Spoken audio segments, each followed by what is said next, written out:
In the heart of the dense green forest, where animals of all kinds lived together in harmony, there was a small, gentle rabbit named Clover. He was loved by the other forest creatures for his kindness and quick thinking.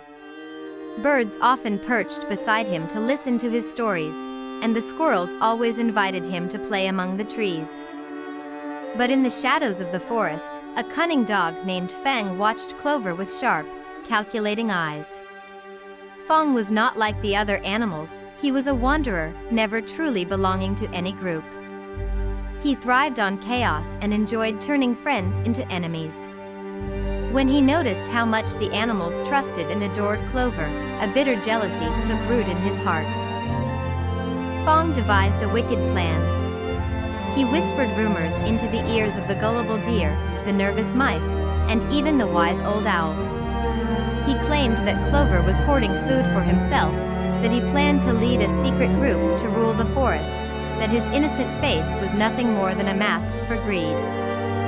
Slowly, suspicion crept through the once unified forest.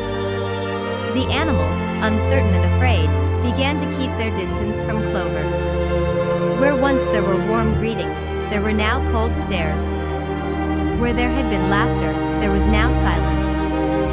The rabbit, confused by the sudden change, tried to continue as before, but his friends no longer trusted him. One evening, as the golden light of the setting sun painted the forest in hues of orange and red, the animals gathered for a meeting. Fang stood among them, feigning concern.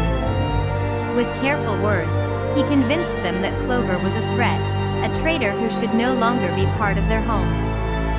Fearful and convinced of Fang's lies, the animals turned against their once beloved friend. Clover stood alone as the creatures he had grown up with turned their backs on him. The wind rustled the trees as if whispering a final farewell. With heavy paws, he left the forest, disappearing into the unknown, his heart aching with sorrow. Fang, watching from the shadows, smirked in satisfaction. He had won.